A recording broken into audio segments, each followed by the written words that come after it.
आज के इस वीडियो में मैं आप लोगों के कमेंट के रिप्लाई देने वाला हूं। कमेंट में आप लोगों ने जो जो प्रश्न पूछे थे उनमें से कुछ प्रमुख जो प्रश्न थे उनको मैंने लिया है। उन्हीं प्रश्नों के उत्तर मैं आपको इस वीडियो में देने वाला हूं। तो आइए इस वीडियो की शुरुआत करते हैं। पहला प्रश्न आपने पूछा था, आपने बताया कि पाली सबसे प्राचीन भाषा है। सम्राट अशोक ने समस्त शिलालेख पाली भाषा एवं धम्म लिपि में लिखवाए। इसका मतलब फिर वेद, रामायण, गीता संस्कृत में भगवान बुद्ध के बाद लिखे गए। कृपया इसकी सच्चाई जानने के लिए वीडियो बनाएं। वैसे तो मैं इस पे बहुत पहले ही वीडियो बनाने वाला था, फिर मैंने सोचा कि बहुत लोगों ने इस विषय पे वीडियो पहले से बनाए हैं, इसीलिए मैंने नहीं बनाया। मैं चाहता हूं कि आपको नई जानकारी प्राप्त हो। जिस जानकारी को सुन सुन के कान पक गए हो उस पे क्या वीडियो बनाना, इसीलिए मैंने इस विषय पे वीडियो नहीं बनाया है। और आपने पूछा है कि वेद, रामायण, गीता भगवान बुद्ध के बाद लिखे गए हैं। हाँ, ये परम सत्य है कि ये बुद्ध और महावीर दोनों के बाद लिखे गए हैं, और तो और सम्राट अशोक के बाद लिखे गए हैं। ये जैसा मैंने अपने पिछले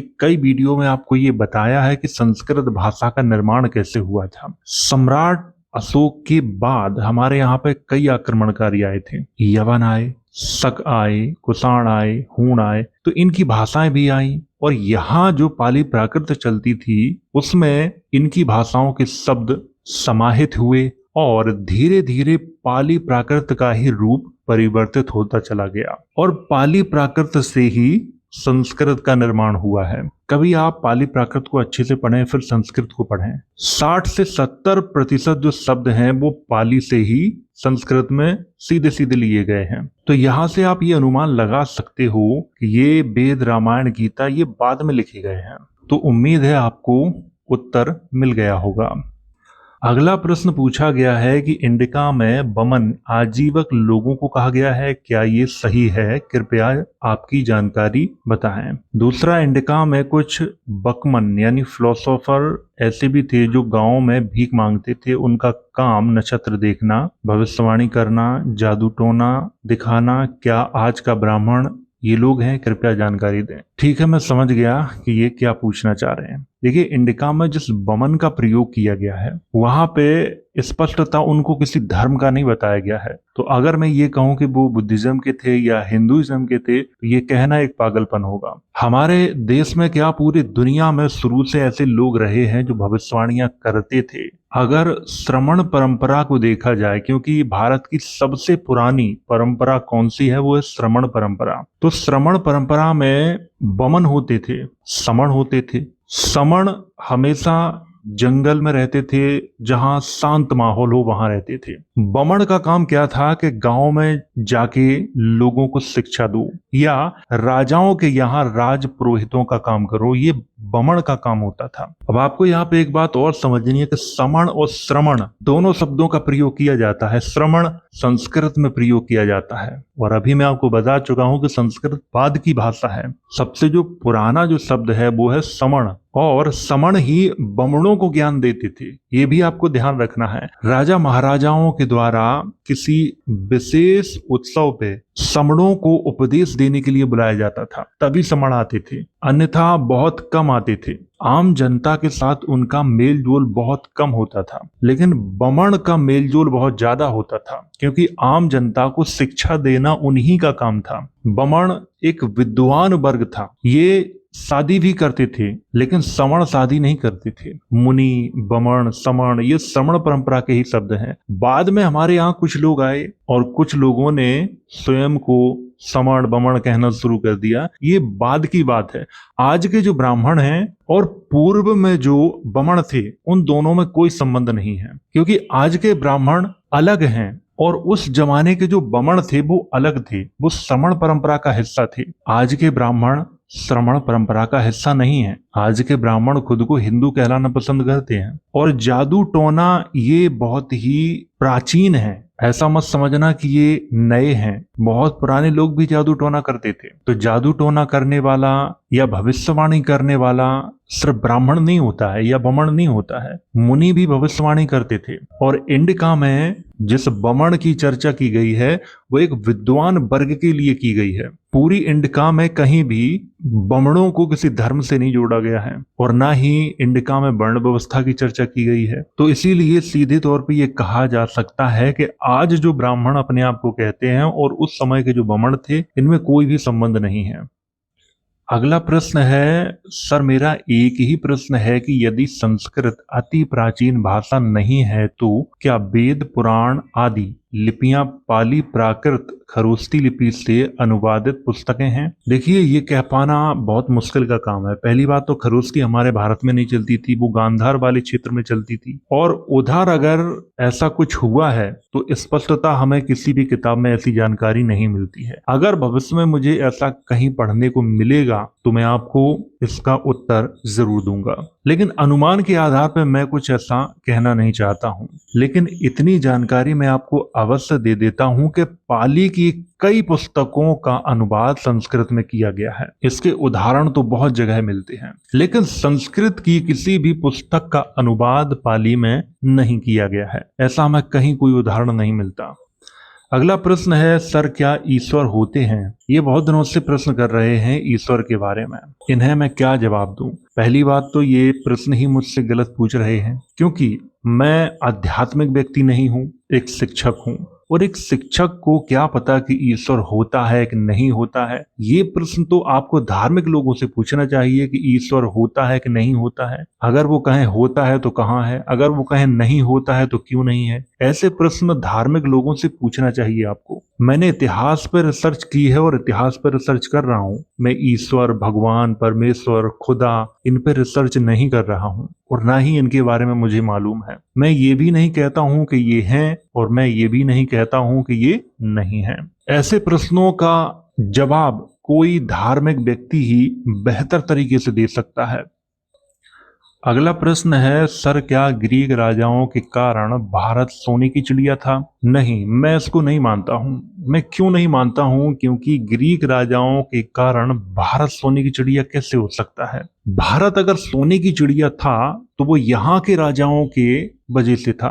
यहाँ पे जितने भी राजा हुए उन राजाओं की वजह से भारत सोने की चिड़िया था। अगर कोई व्यक्ति ये कहे कि ग्रीक राजाओं या कुषाण राजाओं या हूण राजाओं या शक राजाओं की वजह से था तो ये बिल्कुल गलत है। ये पहले तो भारतीय राजा नहीं थे, तो इनकी वजह से भारत सोने की चिड़िया कैसे हो सकता है? तो इन्हें हम श्रेय कैसे दे सकते हैं? हालांकि ये सब हमारे देश में आए और भारतीय संस्कृति में ये समाहित हो गए, इतना तो बिल्कुल कह सकते हैं। लेकिन अगर कोई व्यक्ति ये कहे कि इनकी वजह से भारत सोने की चिड़िया था तो ये बिल्कुल गलत है। एक बार मैं चंद्रगुप्त मौर्य के बारे में पढ़ रहा था, तब मुझे वहां पढ़ने को मिला कि उनके शासन काल में लोग घरों में दरवाजा ही नहीं लगाते थे। अनाज, सोना, चांदी घरों में ऐसा ही रखा रहता था, कोई चोरी नहीं करता था। हमारे देश में जो आक्रमणकारी आए उन्होंने सोने के सिक्के जारी किए, इसीलिए आप ये अंदाजा लगा रहे हैं कि इनके कारण भारत सोने की चिड़िया था। विदेशी आक्रमणकारी हमारे यहाँ पे आए, वो सोना साथ लेकर नहीं आए थे या चांदी साथ लेकर नहीं आए थे, यही था। और अगर यहाँ पे था तो वो किसका था? हमारे देश के राजाओं का, हमारे देश में रहने वाली जनता का। तो फिर ग्रीक राजाओं की वजह से भारत सोने की चिड़िया कैसे हो सकता है? बिल्कुल नहीं हो सकता। अगला प्रश्न है, सर सांख्य दर्शन कितना पुराना है? सांख्य दर्शन बहुत पुराना है, ये बुद्ध और महावीर से भी पुराना है और ये अनईश्वरवादी दर्शन है। हालांकि कुछ हिंदू ग्रंथों में सांख्य दर्शन को ईश्वरवादी दर्शन बताया गया है, लेकिन ये सही नहीं है। सांख्य दर्शन मूल रूप से अनईश्वरवादी है, इसमें ईश्वर की कल्पना नहीं है, लेकिन ये बहुत पुराना है। अब ये कितना पुराना है ये कहना संभव नहीं है, क्योंकि कपिल मुनि का समय कोई व्यक्ति बता नहीं सकता, तो इसलिए ये कह पाना बहुत असंभव है कि इसका निश्चित समय क्या है। लेकिन इतना बताया जा सकता है कि ये बहुत पुराना है, बुद्ध और महावीर से भी पुराना है ये। अगला प्रश्न है, सर क्या आप बता सकते हैं कि भारत में कितने प्रकार के ब्राह्मण हैं और कौन से ब्राह्मण बुद्ध को मानता था? अच्छा, तो ये पूछ रहे हैं कि जो ब्राह्मण हैं भारत में वो कितने प्रकार के। भारत में ब्राह्मण 3 प्रकार के हैं। पहले हैं देसी, जो इसी देश के थे, श्रमण परंपरा के थे और उन्हें उस समय बमन कहा जाता था। दूसरे हैं ग्रीक और तीसरे हैं पारसी। तो भारत में मूल रूप से ब्राह्मण 3 प्रकार के हैं। इसीलिए मैं कहता हूं कि आंख बंद करके जो लोग ये कहते हैं कि ब्राह्मण विदेशी हैं, मेरे हिसाब से वो बिना कुछ सोचे बिना कुछ समझे ये बात कह देते हैं। इस पे मैं एक वीडियो बनाऊंगा, तब आपको समझाऊंगा। फिलहाल यहाँ पे मैं इस विषय पे ज्यादा बात नहीं करूंगा। और आगे लिखा है कि कौन से ब्राह्मण बुद्ध को मानते थे। सभी ब्राह्मण बुद्ध को मानते हैं, बस नाम बदल लिया है उन्होंने। बुद्ध को बुद्ध के रूप में नहीं पूजते हैं, वो किसी और रूप में पूजते हैं, लेकिन पूजते बुद्ध को ही हैं। तो इसीलिए मैं कह रहा हूं कि सभी ब्राह्मण बुद्ध को मानते हैं। कोई ब्राह्मण ऐसा नहीं है जो बुद्ध को ना मानता हो, बस वो ये स्वयं जानता नहीं है कि जिसकी हम पूजा कर रहे हैं ये एक बुद्ध का ही रूप है। बस ये नहीं जानता है वो, इसीलिए भ्रमित है। इसीलिए कभी कभार वो बुद्ध के प्रति अपशब्दों का प्रयोग करता है, लेकिन वो ये नहीं जानता कि हम जिस स्वरूप की पूजा कर रहे हैं वो स्वरूप ही बुद्ध का ही है।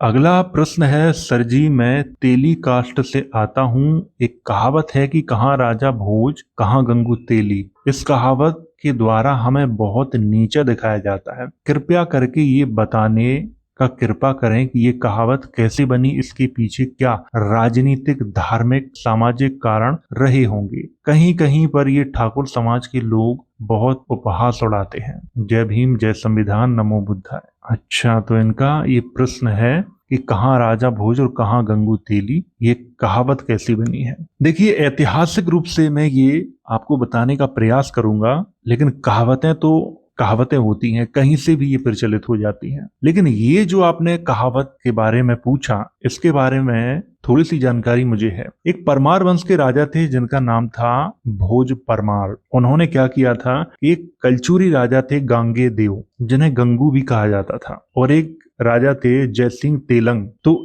इन दोनों को पराजित किया था राजा भोज ने, और जो कोंकण था उस पर विजय प्राप्त कर ली थी। यहीं से ये कहावत चली है। और उस समय जो कहावत थी वो अलग थी। उस समय की जो कहावत थी वो इस प्रकार से थी, कहाँ राजा भोज और कहाँ गंगे तैल, ये थी। लेकिन धीरे धीरे इसमें बदलाव हुआ और आज ये इस तरह से है कि कहाँ राजा भोज और कहाँ गंगू तेली। और आप किसी भी कास्ट से हों, अगर आपका कोई उपहास उड़ाता है, कोई भी समाज हो, तो मैं उस समाज को सभ्य समाज नहीं मानता हूं। हमारे देश की सबसे बड़ी कमजोरी यही है कि हम जातियों में बटे हुए हैं। इसी कारण हमें कोई भी गुलाम बना देता है, और जातियों में बंटने के बावजूद हम एक दूसरे को ऊंचा नीचा ये समझते हैं। ऐसा हमें नहीं समझना चाहिए।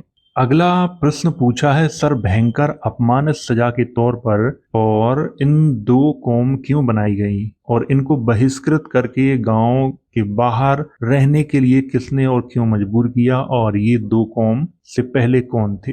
देखिए, SC/ST एक्ट के तहत इनका नाम लेना ठीक तो नहीं है, लेकिन यहाँ पे मैं एजुकेशन की दृष्टि से ले रहा हूँ, तो आप बुरा मत मानना। इनके बारे में अगर आप इतिहास में पढ़ोगे तो आपको बड़ी ही आश्चर्यजनक जानकारी मिलेगी। ये दोनों ही नहीं, आज शूद्र वर्ग में जितनी भी जातियां आती हैं उन सबके पूर्वज भारत के सबसे प्राचीन राजा थे, उन्हीं के वंशज हैं ये। दरअसल एक समय था जब हमारे यहाँ पे विदेशी आक्रमणकारी आए और इन राजाओं से उनका युद्ध हुआ, लेकिन आक्रमणकारी हार गए। फिर आक्रमणकारियों ने क्या चाल चली कि इनको कैसे हराया जाए। फिर उन्होंने ये चाल चली कि इनमें फूट डालो। तो फिर राजाओं को राजाओं से लड़ाया गया, उन्हें कमजोर किया गया, और इस तरह से विदेशी आक्रमणकारियों ने इन पे विजय प्राप्त की। जब पूरी तरह से विजय प्राप्त कर ली, तब इन्हें जातियों में बांटा। इसीलिए मैं कहता हूं जातियां ज्यादा पुरानी नहीं हैं। और जब इन्हें जातियों में बांटा, फिर इन पर बड़े बड़े